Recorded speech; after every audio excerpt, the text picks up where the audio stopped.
Baik, kembali kami lanjutkan lagi kontroversi pemirsa. Pak Fikar, sekali lagi ini adalah kasus high profile. Biasanya kasus yang high profile seperti ini melibatkan mantan petinggi dari sebuah institusi. Risiko atau kesulitannya apa, Pak Fikar? Ya, yang sudah kita saksikan, ya, ada upaya dari pimpinan tertinggi dalam hal ini Presiden, ya, memanggil mereka yang terutama yang berkaitan dengan institusi-institusi yang terlibat.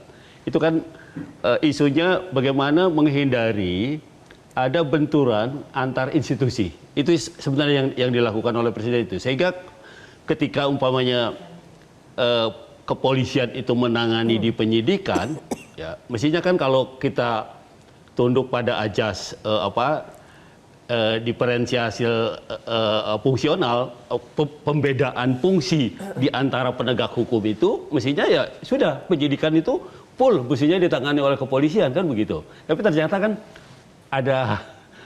saya dengar ada saran, udah serahkan saja pada kejaksaan, biar kejaksaan sendiri yang.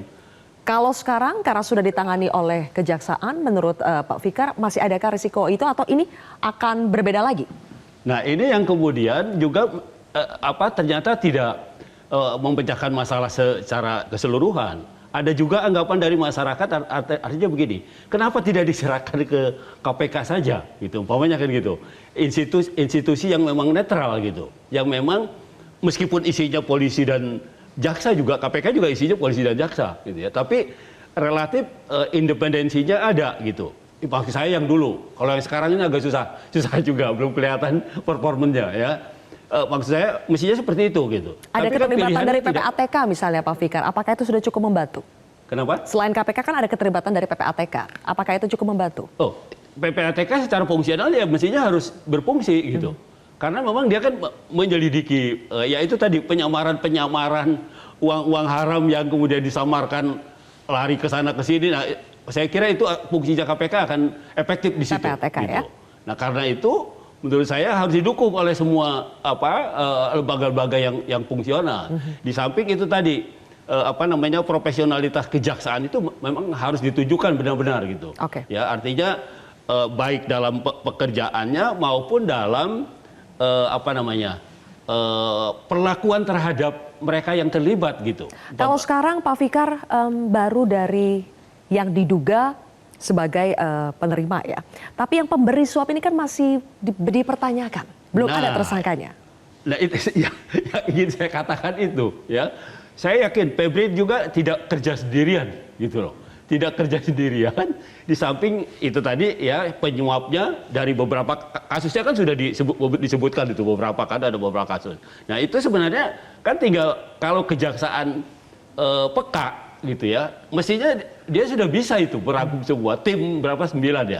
Tim 9 ini sudah bekerja dengan optimal sebenarnya. Karena indikasi bukti itu sudah banyak gitu sebenarnya. Kalau mereka mau kembangkan ini gitu. Nah, cuma kan soalnya ya itu tadi ya, yang kemudian ada orang bilang jeruk makan jeruk lah, segala macam. Nah, itu yang kemudian juga menghambat kerja-kerja tim ini gitu. Nah, maksud saya mestinya ya meskipun Pak FA itu masih jaksa aktif ya walaupun tidak menjabat lagi, tapi kan dia sudah ditempatkan sebagai tersangka. Ya itu pun ya status itu pun kemarin kan juga jadi polemik kan. Begitu masuk ke kejaksaan statusnya kembali jadi saksi lagi dan sebagainya. Itu juga persoalan sebenarnya. Baik. Walaupun udah dijawab juga. Baik Pak Fikar, kita kembali menelusuri soal bagaimana mencari Bu Yenti penerima dari uang-uang panas ini, dari harta-harta panas ini. PPATK, sejauh mana keterlibatan PPATK bisa kita andalkan, Bu Yenti? Ya, PPATK itu kan ini kasus yang lama, sebagian kasus yang lama kita juga nggak jelas ya. Asabri yang mana, saya sendiri waktu itu kalau nggak salah di Asabri itu berapa ratus ribu transaksi juga itu ya, karena saya juga ikut gelar, ikut ke pengadilan juga ya, seperti itu.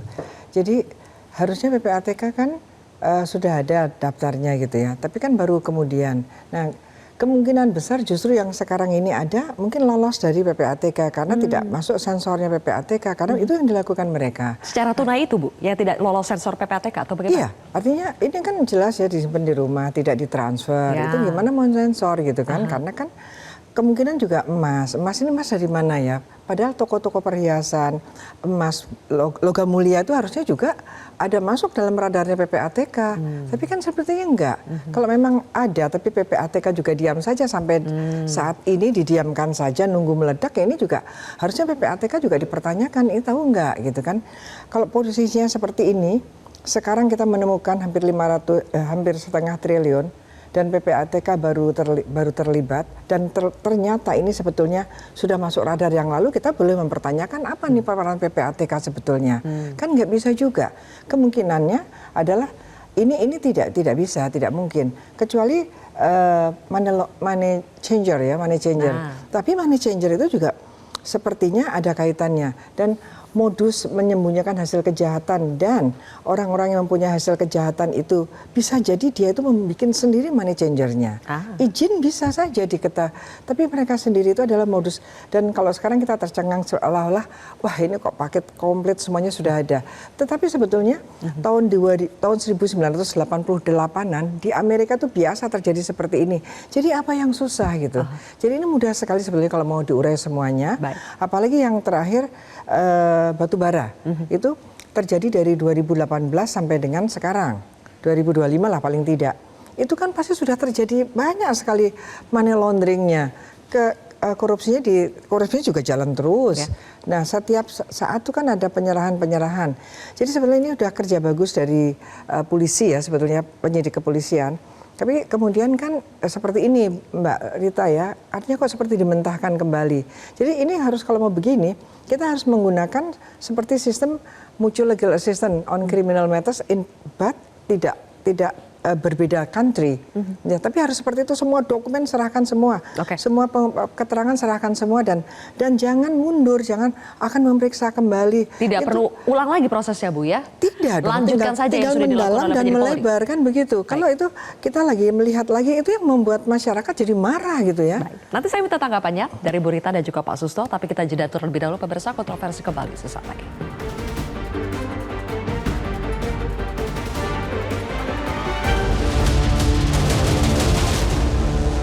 Jelajahi cara baru mendapatkan informasi. Download Metro TV Extend sekarang.